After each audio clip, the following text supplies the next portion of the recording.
Welcome to HFY Galaxy Tales. Like this video and subscribe the channel for more HFY stories.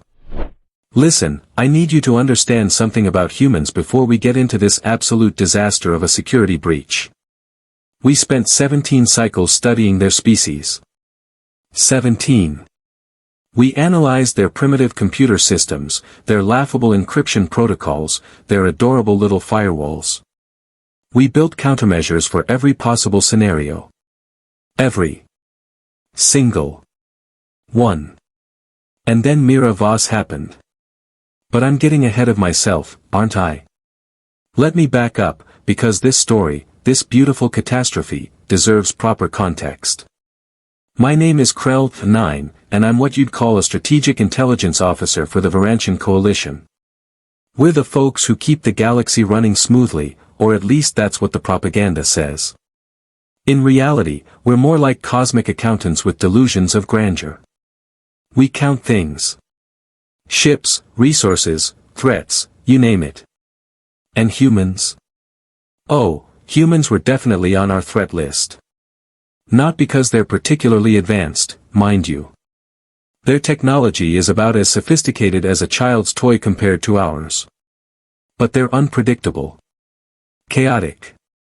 They do things that make absolutely no logical sense, and somehow, it works out for them half the time. The other half? Well, let's just say their history is filled with spectacular failures that should have ended their species but didn't. So when the Coalition decided to build the Nexus Archive, a database containing every single piece of intelligence we'd gathered on humanity over the past 300 years, they wanted it absolutely, positively, unhackable. Not just by human standards. By anyone's standards. They called it the Sentinel system. The Sentinel was beautiful, I'll give them that. 14 layers of quantum encryption. Biometric scanners that could detect a clone from the original. Neural interface locks that required 3 simultaneous authorized users just to access the login screen. The whole facility was housed in a space station orbiting a dead moon in the outer reaches, surrounded by automated defense platforms that could turn a battlecruiser into particles in about 6 seconds. The lead architect, a pompous fellow named Theron 5, gave this whole presentation about how the system was mathematically impossible to breach. He used words like impenetrable and foolproof without even a hint of irony. I should have known right then we were doomed. Because here's the thing about the universe, the moment you declare something impossible, reality takes it as a personal challenge. Enter Mira Voss, human, age 24, occupation, freelance data recovery specialist. Though, specialist, might be generous. Her resume, which I've since reviewed extensively, included phrases like, mostly self-taught, and, better with computers than people, which, in hindsight, were massive red flags we completely ignored. She wasn't a spy. She wasn't some elite hacker working for Earth's intelligence agencies. She wasn't even particularly interested in the Coalition. She was broke, bored, and trying to fix her broken NAV computer. The cosmic joke really is on us, isn't it? It started on a Tuesday. Well, what we call Tuesday. Humans have this bizarre system where they name their days after ancient gods and celestial bodies, which is somehow both adorable and inefficient. Mira was drifting through the outer reaches in a ship that could generously be described as, technically functional. The Rusty Bolt. Yes, that was actually what she'd named it. The vessel was a Cormorant-class freighter, which is the spacefaring equivalent of a pickup truck held together with duct tape and optimism. Her NAV computer had crashed for the 3rd time that week, and she was attempting to run a diagnostic using some jury-rigged equipment and a prayer to whatever deity handles technology. The diagnostic required accessing her ship's core processor, which was, let's be honest, probably manufactured during the Stone Age of space travel. She found a signal. A nice, clean, powerful signal broadcasting from our secret facility. Now, any reasonable person would have ignored it. Any intelligent person would have recognized it as a military installation and gone literally anywhere else. But Mira Voss, bless her chaotic human soul, thought it was a navigation beacon. A navigation beacon. She connected her ship's system to our quantum network, thinking she was just pinging coordinates. And here's where things get absolutely ridiculous. The Sentinel system, in all its over-engineered glory, had one tiny, microscopic flaw. When the architects designed the external communication array, they built in a maintenance port for remote diagnostics. This port had minimal security because, and I quote from the design documents, no one would be stupid enough to try connecting civilian hardware to a military-grade quantum network. They didn't account for someone being stupid enough to do it by accident. Mira's ancient, primitive NAV computer, running on software that was probably older than she was, sent out a standard handshake protocol. Basic stuff. The kind of, "Hello, can I use your network?" ping that any device sends out 1,000 times a day. The Sentinel system, confused by this archaic communication method, did something extraordinary. It tried to be helpful. It really did. The artificial intelligence running the security protocols recognized the outdated format and automatically created a compatibility bridge. A temporary, limited access connection designed to send a polite, "Wrong number, please disconnect," message. Except the compatibility bridge accidentally granted guest access to the outer directory. And Mira, still thinking she was accessing a navigation database, started browsing through what she believed were star charts. Back at Coalition Command, alarms started screaming. Not literally, but you get the idea. Every monitoring station lit up like a festival celebration. Unauthorized access. Foreign system connected. Possible breach in progress. Theron, 5 nearly had a biological failure when he saw the alerts. I was there, in the command center, watching this unfold in real time. The look on his face was priceless. Absolute terror mixed with confusion mixed with the slow, dawning realization that his impenetrable system had been penetrated by someone who wasn't even trying. "Shut it down," he screamed, which is exactly what you're supposed to do in a security breach situation. Standard protocol. The system administrators immediately moved to sever the connection and lock down the network. But here's where Mira's incompetence became her greatest asset. Her NAV computer, that ancient piece of garbage technology, didn't understand modern disconnection protocols.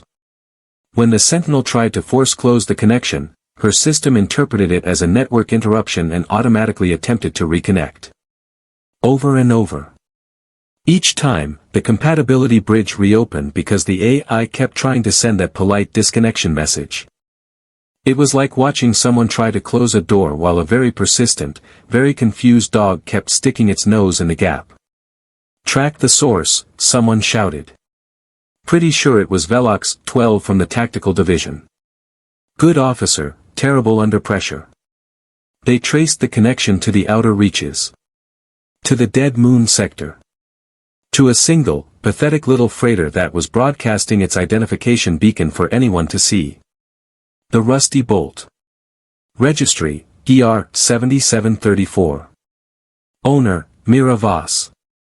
"It's a human," I said, staring at the data streaming across my display. A single human in a cargo ship.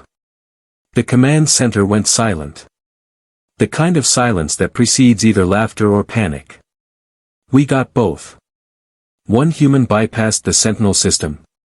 Theron 5's voice had gone up about 3 octaves. That's not possible. That's literally not possible. But it was happening. Right there, in front of 50 witnesses, on every screen in the facility. Mira, meanwhile, was having her own moment of confusion. The star charts she was looking at didn't make any sense. The labels were all wrong. Instead of planetary coordinates, she was reading things like human military installations, Sol system, and projected resource extraction sites, Earth orbital space. Smart girl. She might not have been a spy, but she wasn't an idiot. It took her about 30 seconds to realize she'd stumbled into something very, very wrong. Her first instinct, to her credit, was to disconnect immediately. She tried. She really did. But her ancient NAV computer was having none of it. The system had latched onto the Sentinel's network like a tick, happily downloading data it thought was navigation information. Back at command, we watched her access patterns with growing alarm and, I'll admit, a bit of fascination. She wasn't searching for classified information. She wasn't trying to breach deeper systems. She was literally just trying to close the connection and failing miserably. Should we help her disconnect? I asked, which earned me several incredulous stares. Help the intruder. Theron, 5 looked like I'd suggested we invite her in for tea. We need to capture her. Interrogate her. Find out who sent her. I don't think anyone sent her, I said, studying the access logs. Look at her search patterns. She's panicking. She tried to close the connection 47 times in the last 2 minutes. Irrelevant. We're scrambling an intercept team. That ship doesn't leave the sector. And that's when Mira made the second biggest mistake of her life. In her desperate attempt to disconnect, she started digging through her ship's system settings, trying to manually force close the connection. In doing so, she accidentally triggered a full system backup protocol. Her computer, faithful piece of junk that it was, interpreted the Sentinel system as an external storage drive and began copying files. Our files. Terabytes of classified intelligence. Military deployments. Strategic assessments. Economic projections. 3 centuries of surveillance data on human civilization. All being downloaded onto a freighter's NAV computer because a panicked 24-year-old was clicking buttons at random. She's copying the database, someone shrieked. Pretty sure that was Lyra, 3 from Signals Intelligence. She always was prone to dramatics. How much has she taken? Theron, 5 demanded. The systems analyst, a quiet fellow named Oren, 8, checked his readouts. His face went an interesting shade of gray. Approximately 17% and climbing. Her ship's storage is filling up fast, but the transfer is still active. 17% of the entire Nexus archive. The most sensitive intelligence in the Coalition's possession. Being beamed into a ship called the Rusty Bolt because of a cosmic comedy of errors. I started laughing. I couldn't help it. The absurdity of the situation was just too much. Here we were, the mighty Varantian Coalition, with our quantum encryption and our military-grade security, being outsmarted by someone who was actively trying not to be there. This isn't funny, Krell, 9. Theron, 5 snapped. It absolutely is, I replied, wiping tears from my optical sensors. We spent 17 cycles preparing for human infiltration. War games, simulations, theoretical attack vectors. And we're being breached by accident. By mistake.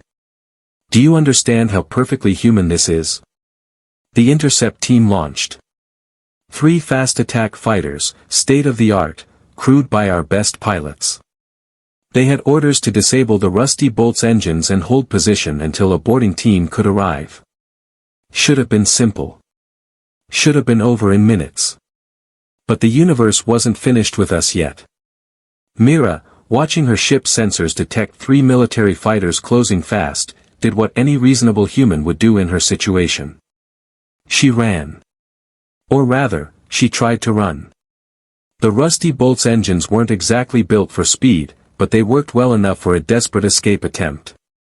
What happened next would be studied in tactical academies for cycles to come, though probably not for the reasons Theron, 5 would have preferred.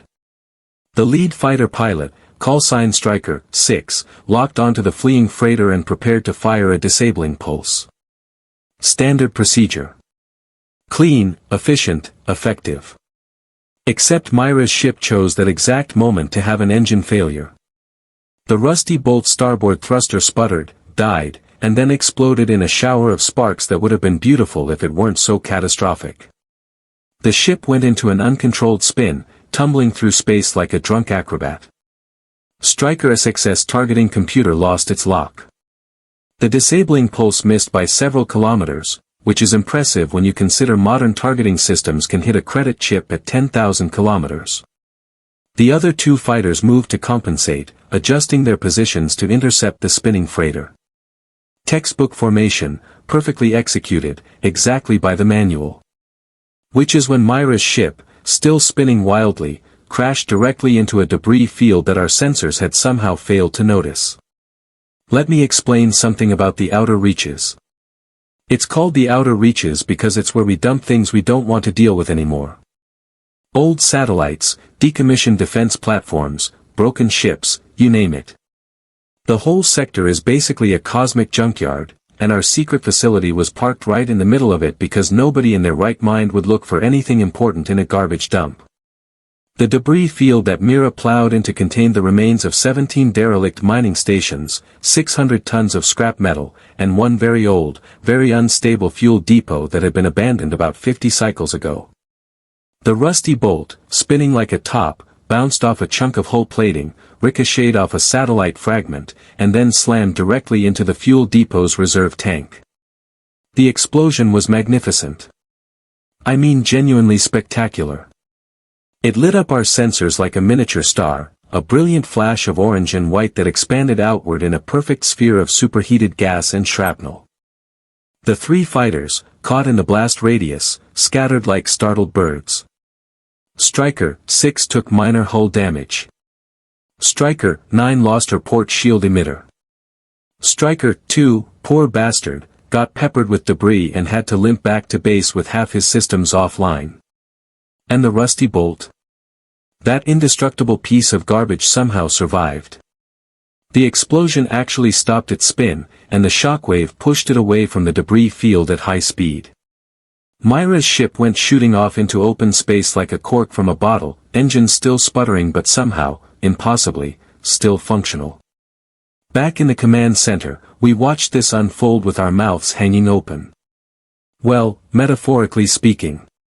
We don't actually have mouths in the traditional sense, but you get the idea. Did she just? Velox 12 started. Survive an explosion that disabled 3 of our fighters? I finished. Yes. Yes, she did.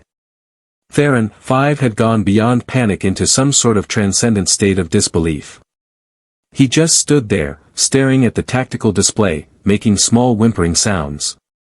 The data transfer, by the way, had continued uninterrupted throughout this entire sequence of events. Mira's NAV computer, bless its stubborn artificial heart, had kept downloading files even while the ship was exploding, spinning, and fleeing for its life. We were now up to 32% of the Nexus archive. Sir, Orin 8 said quietly, at this rate, she'll have the entire database in approximately 47 minutes. That snapped Theron 5 out of his stupor. Scramble everything. Fighters, bombers, boarding craft. I don't care if we have to reduce that ship to atoms, she doesn't leave this sector with our data. Actually, I interjected, that might not be the best approach. Every sensor in the room turned to focus on me. I could feel the weight of about 20 very annoyed senior officers wondering if I'd lost my cognitive functions. Explain, Theron 5 said through gritted teeth. Or whatever passes for gritted teeth in our species. Think about it, I said, pulling up the access logs. Right now, this looks like an accident. A stupid, improbable, completely ridiculous accident, but an accident nonetheless. If we blow her ship apart, we confirm that we had something worth protecting. We turn a random human who stumbled into our network into a martyr, and Earth's intelligence services will tear this sector apart looking for answers. And if we let her go? Velox 12 asked. Then she's just a confused freight hauler who connected to the wrong network and ran away when military ships showed up. Her story, if she tells it, sounds insane. No one will believe her. Except she'll have 32% of our intelligence database. Theron 5 exploded. On a NAV computer so old it probably runs on steam power, I countered. She can't even access most of those files. Her system doesn't have the processing capability to decrypt our data formats. At best, she's got a storage drive full of gibberish. That wasn't entirely true, and I knew it. Some of the files were stored in legacy formats for compatibility purposes. Text documents, image files, basic databases. Mira would be able to access maybe 5% of what she'd downloaded. But 5% of the Nexus archive was still an intelligence disaster of epic proportions. Theron, 5 knew it too. I could see him running calculations, weighing options, trying to figure out which choice would end his career less catastrophically.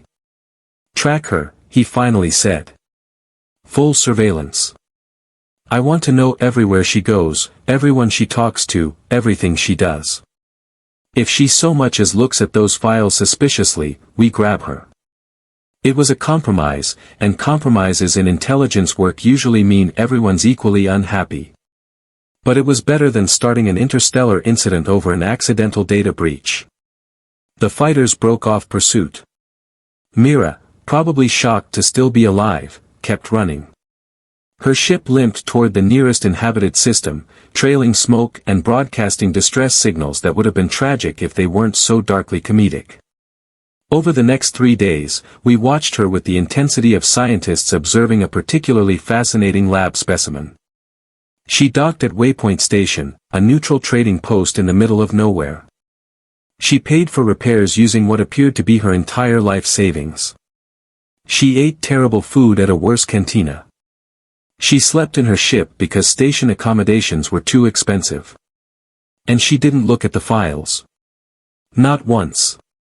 I started to think maybe, just maybe, we'd gotten lucky. Maybe she didn't realize what she had. Maybe she thought the whole thing was a bad dream and had deleted everything. Then she met Marcus Trent. Oh, Marcus. Marcus. If Mira was accidentally dangerous, Marcus was professionally irritating. He was what humans call a journalist, though that word doesn't quite capture the particular brand of chaos he specialized in. Investigative reporter, conspiracy theorist, and general thorn in the side of anyone with secrets to keep. They met at the cantina.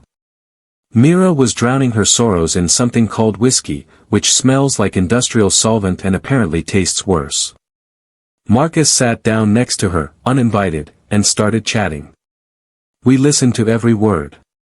We had surveillance drones smaller than dust particles floating around that station. The audio quality was perfect. Rough day? Marcus asked, signaling the bartender for a drink. You could say that, Mira replied. She sounded exhausted. Almost died, spent all my money on repairs, and I'm pretty sure I accidentally hacked a military base. I nearly fell out of my observation chair. She just said it. Just told a complete stranger about the most classified security breach in coalition history. Casually. Like discussing the weather. Marcus laughed. That's a new one.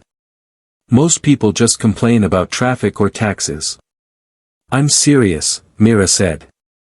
I was trying to fix my NAV computer, connected to what I thought was a beacon, and suddenly I'm downloading files about Earth's military installations and resource surveys.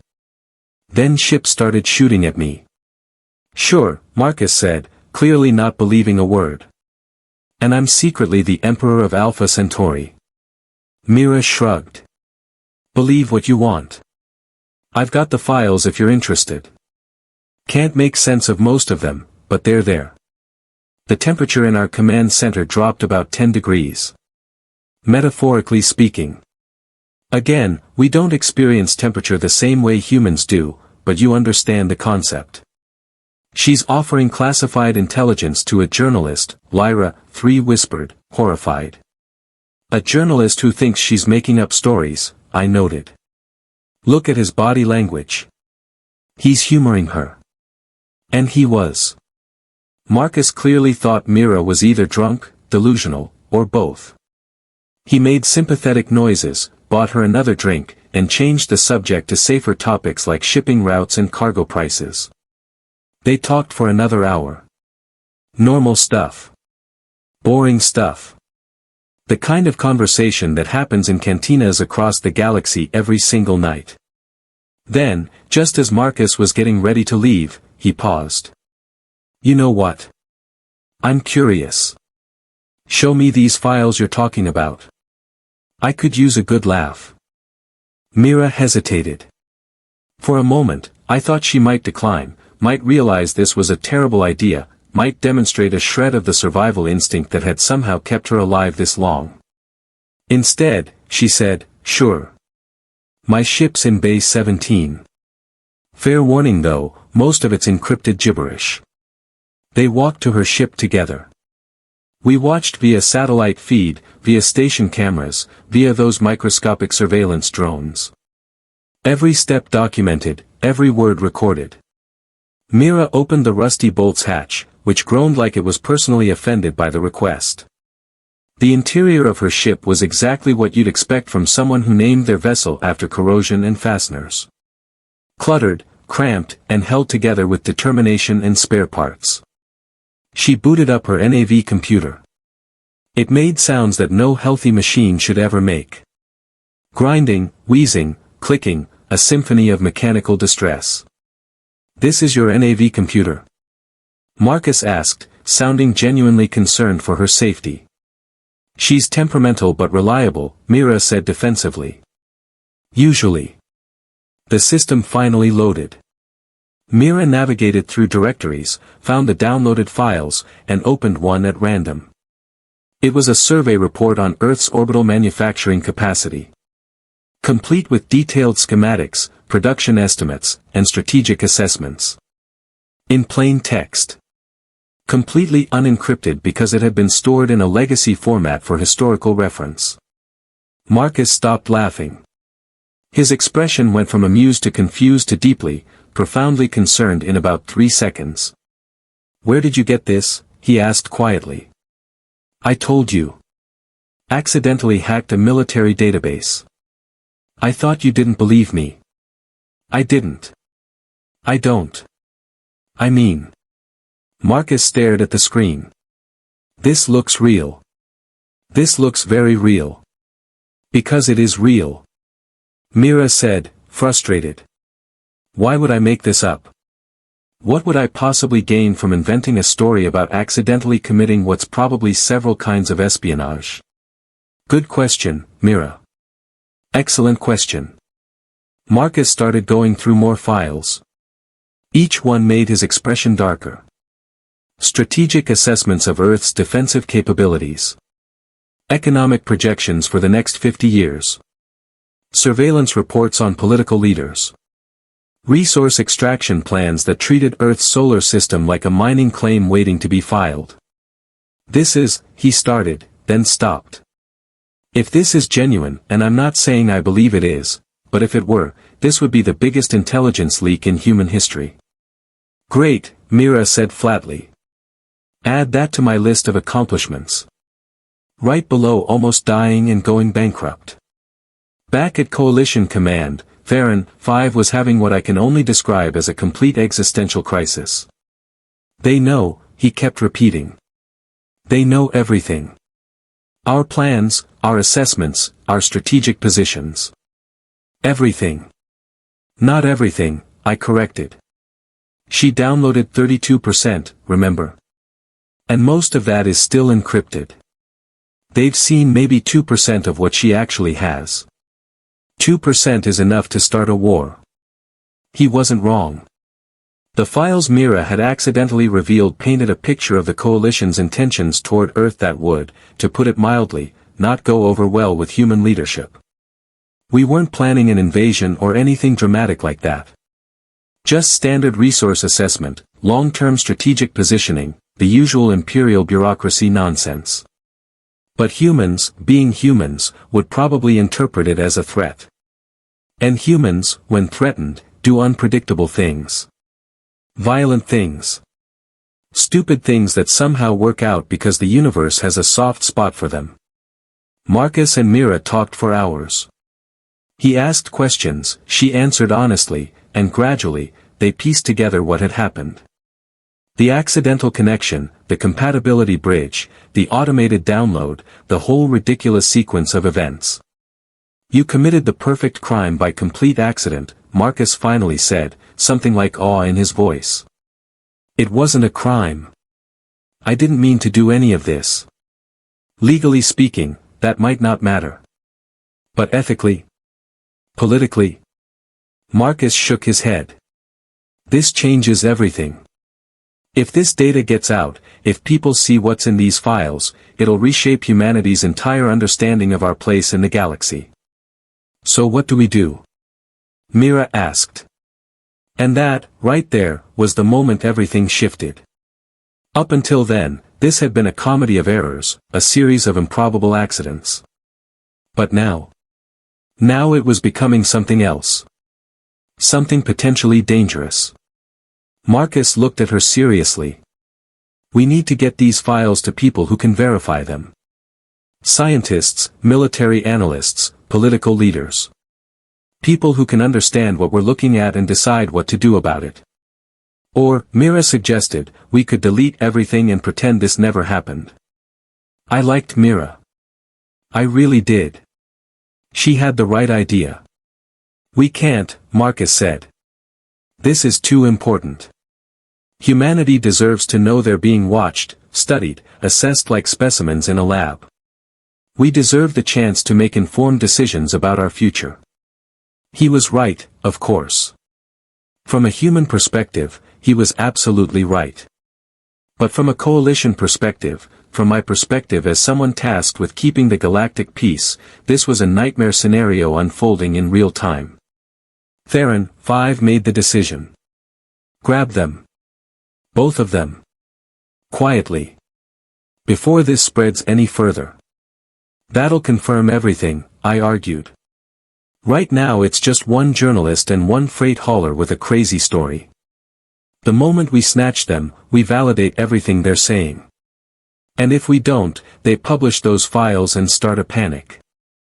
I'll take one conspiracy theory over 1,000 confirmed ones any day. The extraction team moved in. 6 operatives, full stealth gear, non-lethal weapons.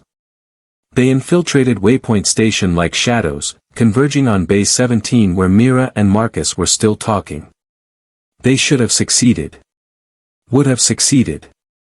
It was a professional operation executed by trained personnel against 2 unsuspecting civilians. But the universe, as I mentioned, has a soft spot for humans. The station's power grid chose that moment to have a cascading failure. One reactor hiccup led to a surge, which led to a blown relay, which led to half the station going dark just as our team reached the docking bay. In the confusion, in the darkness, with alarms blaring and people panicking, Mira and Marcus sealed the rusty bolt's hatch and launched. Just took off without clearance, without a flight plan, without any regard for station protocols or safety regulations. The station's automated defenses, designed to prevent unauthorized departures, were offline due to the power failure. Our team watched helplessly as that piece of junk freighter limped out of the docking bay and jumped to hyperspace on what had to be the last functional NAV coordinate in Mira's system. Where did they go? Theron, 5 screamed at his tactical officers. Unknown, sir. Their jump vector was random. They could be anywhere within 100 light-years. Random. They jumped randomly because Mira's NAV computer was too damaged to plot a proper course. They were literally fleeing blindly through space, and somehow, that made them impossible to track. I started laughing again. Couldn't help it. The absurdity had reached levels that transcended reason. This isn't funny. Theron, 5 repeated. It absolutely is, I replied. We built an unhackable system. She logged in by mistake. We sent fighters. She survived by having engine failure at exactly the right moment. We sent extraction teams. The station's power grid failed. Don't you see? We're not being outsmarted by some brilliant human operative. We're being defeated by random chance wearing a human face. It's statistically impossible, and yet here we are. Theron, 5 glared at me with an intensity that could have melted hull plating. Find them. Use every resource we have. Find them before they disappear completely. But I knew the truth, even if I didn't say it out loud. Mira and Marcus were gone. Lost in the vastness of space, carrying 32% of our most sensitive intelligence, accidentally starting what would probably become the biggest scandal in coalition history. All because a 24-year-old freight hauler tried to fix her NAV computer. Somewhere out there, in the infinite darkness between stars, the rusty bolt was flying blind with 2 terrified humans and a cargo of secrets that could reshape the galaxy.